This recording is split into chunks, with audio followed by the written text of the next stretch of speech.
war missions. You have to remember that, because you have to, first of all, navigate accurately to within 1 mile at the time of pull-up. And we had no gadgets except for the compass and our time. So we had to go by what we were seeing on the ground, a canal and a road crossing, so we knew whether we were 1,000 yards this side or that side. So we had to keep correcting over 200 miles, flying at about 50 feet off the ground. That height, you don't have all your senses with you, because you're very close. Birds, wires, and so on and so forth. But we were able to get to our target. But when we pulled up, the way that we were told, the airfield situation of the aircraft and planes was exactly the opposite. But that still did not deter us from achieving our results, because we had, as I said, we had rehearsed very well, and the chaps with me, those great fighter pilots, they performed to absolute perfection, and none other than the Indians have admitted. And in this document you'll see that we had claimed, I think, 11 or 12 aircraft, and they've given us 9 aircraft. So what could be more than that? And the Air Marshal, who has recently written an article, Indian Air Marshal, and he said that this Pathankot strike, he said, I didn't even know how many aircraft there were. Actually, he thought there were 4. Actually, we were 8 aircraft. And he said they were going around and firing as though they were firing on their own range. That means like in peacetime, while the anti-aircraft were blazing away at them. And that's a fact, that the anti-aircraft were blazing away. Only 1 or 2 of the aircraft got slightly hit. But other than that, we carried out 3 attacks. Me and my formation carried out 3 attacks each. My second section carried out 2 attacks each. And we shot almost everything that was visible. And we had 2 aircraft on top that I had taken with me as an escort, so that my mission was to attack Pathankot and destroy aircraft on the ground. And I was not ready to break up my formation and start getting involved with aircraft that were the enemy interceptors, if they were to intercept me. And we had 2 nats that flew right over us about 1.5 minutes before pull-up.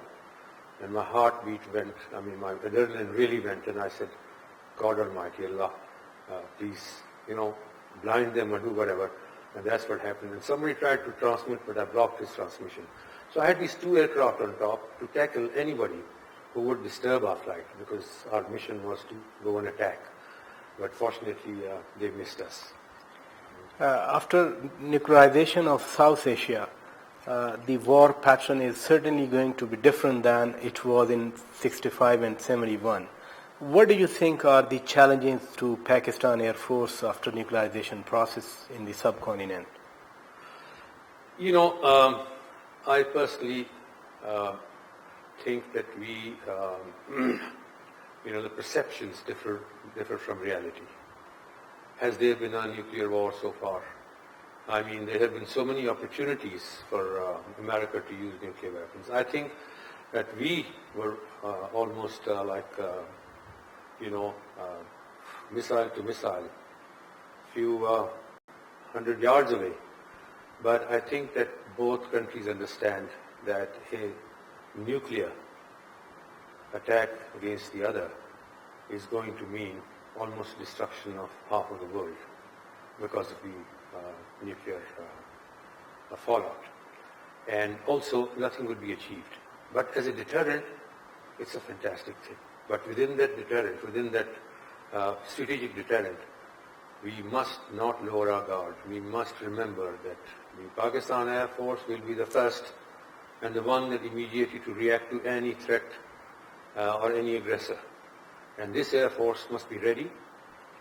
And therefore, for it to be ready, it must have the right equipment, because in numbers we'll always be 1 to 3. So every pilot to fight three times his adversary, he should have technology, and he should have missiles, air-to-air missiles, that must at least match the enemy. We think that our intangible qualities of leadership, training, planning, and our basic will to fight is definitely something that will cancel out the preponderance that the adversary has. But don't depend too much on it. If the Pakistan government does not provide the Pakistan Air Force with what they need immediately, I think that we are going to be weakened very much. And if the Air Force is weakened, then our whole security keep our concept is going to stand on its head.